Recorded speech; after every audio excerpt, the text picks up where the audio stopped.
તારીખે અગડો 6/1 મીટિંગ આપી જીએનએલ 6/1 અમારે કાગળ આવ્યો દિનેશભાઈ જાવરામાં 7 તારીખે તમારી બીજી વિષયની મીટિંગ છે રાયતો તમે ભાગ્યા એટલે મારી ગાડી ફેલ થઈ ગઈ બે ના પાડી ઈ લોકોની મીટિંગ આપી કેમ ભાઈ કાગળની મીટિંગ કેમ આપી કેમ એ વિષયમાં ના આપે મીટિંગ નિયમ કાયદો એક જ છે યુજીવીસીએલમાં એવું લેખિત કેમ ન થતા અને લેખિત જેટલી વાર આપ્યું છે એજન્ડા એનું હદ કેમ ન થતું મારે આવતીકાલે અહીંથી અમારો આ કાર્યક્રમ પૂરો થાય એટલે પેલો એનો પ્રશ્ન મને યાદ છે કે જે પેલો હિંમતનગર વાળું છે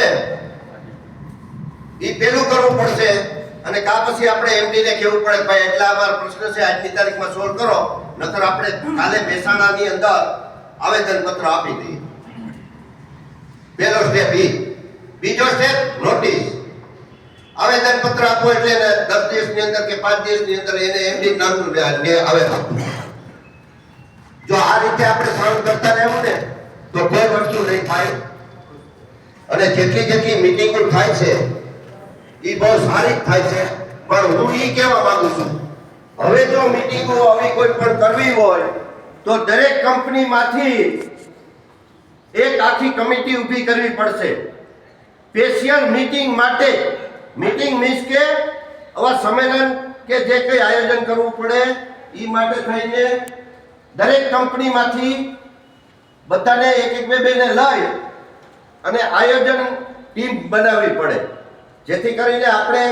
કોઈ જગ્યાએ અભાવ ન થાય એનું કારણ છે કે અહીંયા આપણું આયોજન હતું 8-10 દિવસ પહેલા આપણે કીધું હતું થોડીક અવ્યવસ્થા થતી હતી પણ એ તો સેટ થઈ ગયું એકબીજાએ સમજૂતીથી પણ હવે ઈ આયોજનની અંદર અમે 4 જણા કેમ તો આપણે બધા ભેગા આયન હોય ને લોકલ તો આપણે એકબીજાને કહી શકીએ કે ભાઈ અહીંથી આમ જવાનું અહીંથી આમ જવાનું આ સ્ટેજ અમારે બાંધવાનું આ કરવાનું તે કરવાનું આ છોડવાનું બધું કરવું પડે બેનર હકેલીને પાછા ઘેર લઈ જવાના પાછું ગમે ત્યાં થાય તો ઓલું કરવાનું અને 110% તમને કહી દઉં ભલે માન્યતા હોય કે ન હોય યુજીવીસીએલ અને ડીજીવીસીએલ એક ઓલાની અંદર આપણે કામ કર્યા છે કોઈ મને એમ ના કહેતા કે અમારું કામ નથી થયું કોઈનું 5-15 દી મોડું પણ જે રિઝલ્ટ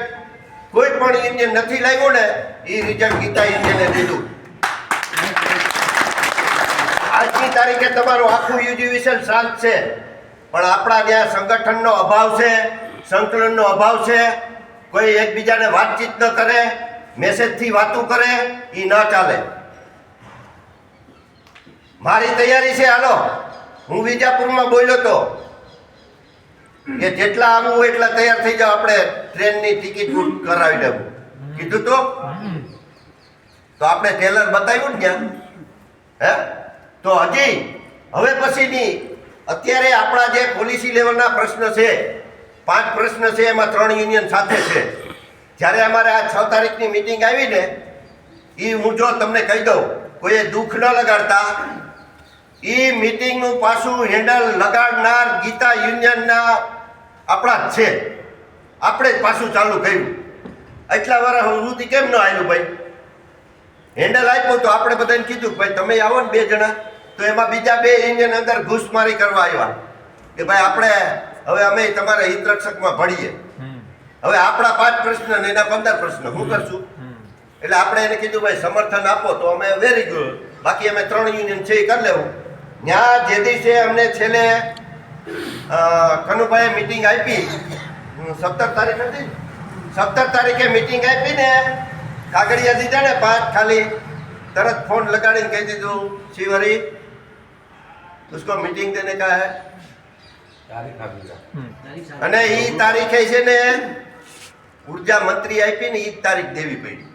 અને અમને તો આમ હતું હું કહું જો આમ કે આમ બદલે ને તો અમે ઉર્જા મંત્રીને ફરિયાદ કરીએ કે તમે જે તારીખ આપી ને એમાંય નથી કર્યું પણ ઈ પ્રશ્નની અંદર અત્યારે આપણું રિઝલ્ટ 70% ફાઇનલ છે કેટલું 5 પ્રશ્નની અંદર 70% આપણો પ્રશ્ન ફાઇનલ છે પણ એને એવું કીધું છે કે ભાઈ આ મારે સરકાર નક્કી કરાવવું છે, એટલે સરકાર જાહેરાત કરે.